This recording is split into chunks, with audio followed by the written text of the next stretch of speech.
Kousek od stezky jsem objevil v lese tadyhle ten krásný rybník.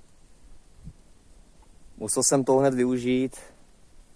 Voda je příjemná, dno je písčitý, není tu moc vody, ale krásně mě to osvěžilo, příjemný to bylo. Je tady dobrý zázemí, tamhle vzadu je stánek, který je teda momentálně zavřený. Tady jsou lehátka a tamhle vzadu je převlíkací kabinka.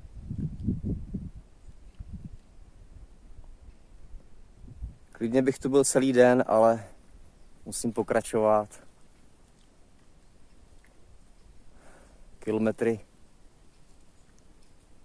Kilometrů ještě dost přede mnou, takže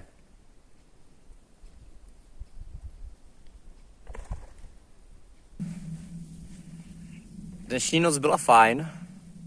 Dobře jsem se vyspal. Oproti předchozí poprosil jsem jednoho statkáře, jestli bych mohl u něj na louce postavit stán. Bylo to ve vesničce Eberweiss. Už jsem byl fakt unavený.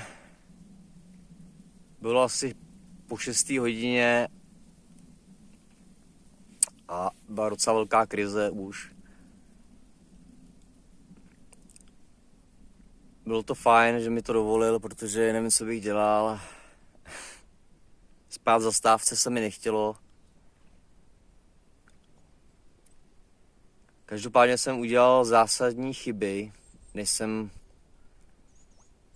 překročil hranice do Rakouska, že jsem si nestáhnul mapu offline, abych mohl používat.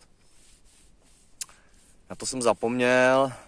Samozřejmě hned jsem měl problém, protože T-Mobile, kde jsem měl předplacený internet a všechno, tak skolaboval.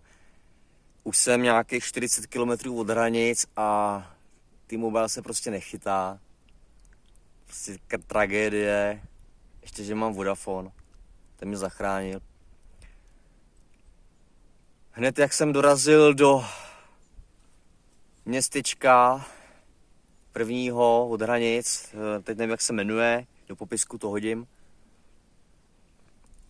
tak jsem využil, nakoupil jsem si ve Špáru a využil jsem to, že tam byl internet, že tam byla Wi-Fi a stáhnul jsem si hned mapy Rakouska, abych nemusel pořád zapínat telefon operátora, protože to strašně žere baterku. Včera bylo zataženo, takže jsem nemohl moc dobíjet.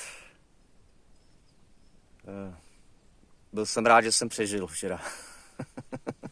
Přes vesnice, který jsem včera šel, jsem nepotkal skoro živáčka. Vesnice úplně prázdný.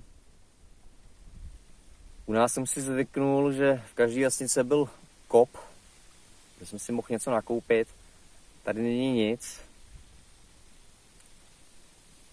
V jedné vesnici byla akorát hospoda, ta otevírala až od 5 hodin.